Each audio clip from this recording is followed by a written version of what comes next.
মনে হচ্ছে this is my film because আমার মাকেও আমি সামলাই। আমার সব কিছুই আসলে আমার মা। আমার মনে হয় যে এটা যদি নাটক হতো তাহলে অনেক চোখের পানি আমরা দেখতাম।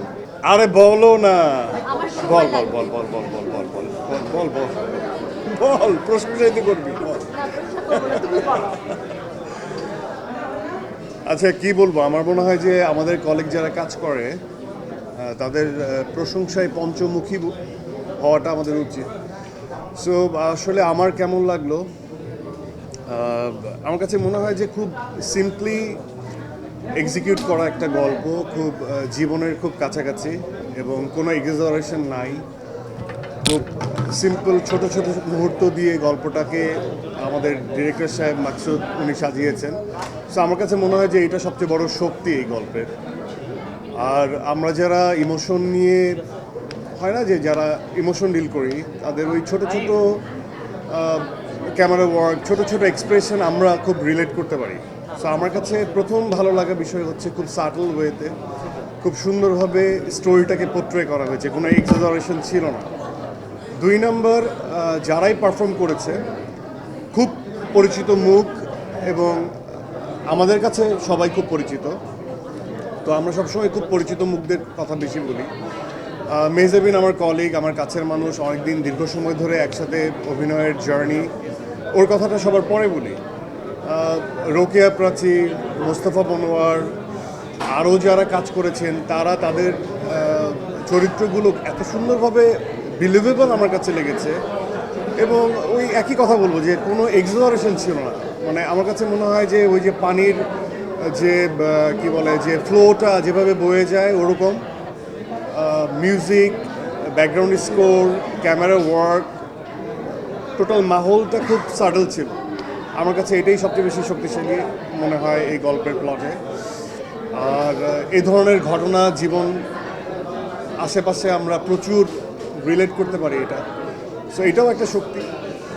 আর লাস্টলি মেহজাবিনের গ্রোথ আমার চোখের সামনে দেখা, ও যে বেড়ে উঠছে, ও যে ওর জায়গা থেকে অনেক ডেডিকেটেড বা ট্রাই করে যাচ্ছে, আমার একই রকম লাগে। আমার কাছে খুব বেশি চেঞ্জ লাগে না। তবে হ্যাঁ, বয়সের সাথে সাথে অভিজ্ঞতার সাথে সাথে মানুষের মধ্যে কামনেস আসে এবং পারফরমেন্সের ক্ষুধা, যারা পারফর্মার নিজেদেরকে দাবি করে তাদের পারফরমেন্সের ধার আরও বেশি তীক্ষ্ণ হয়।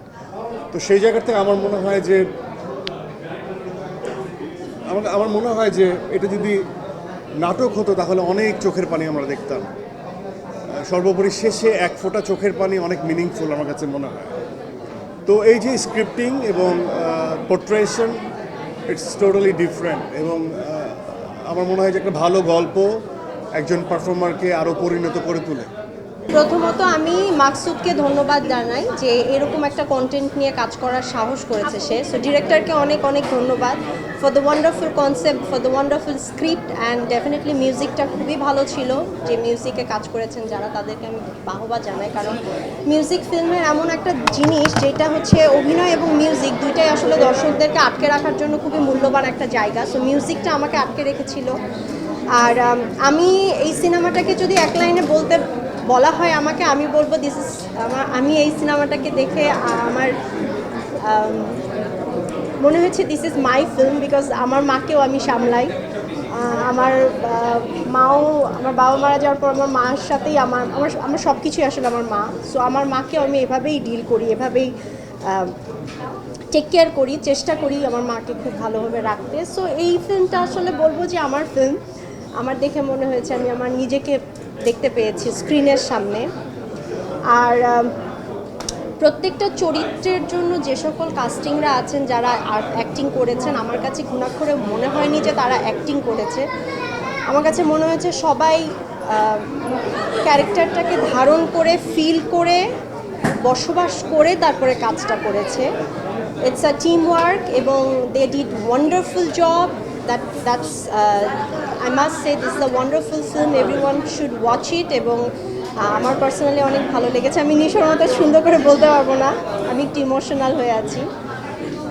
আমার খুব ভালো লেগেছে। আমি দর্শকদের কাছে অনুরোধ জানাবো সবাই আসবেন, অবশ্যই সিনেমা দেখবেন। বিভিন্ন ধরনের সিনেমা হচ্ছে, বিভিন্ন ধরনের সিনেমা হচ্ছে, সব সিনেমা আপনারা অ্যাপ্রিসিয়েট করবেন এবং আমি সবসময় বলি যে আপনারা অ্যাপ্রিসিয়েট করলে আমরা সিনেমা, এই ধরনের সিনেমা বানাতে সক্ষম হব। সো থ্যাঙ্কস টু সাবা team, thanks to you guys প্রমোশনের জন্য, থ্যাঙ্কস টু অডিয়েন্স যারা দেখেছেন এবং যারা দেখেন না, please do come and watch it.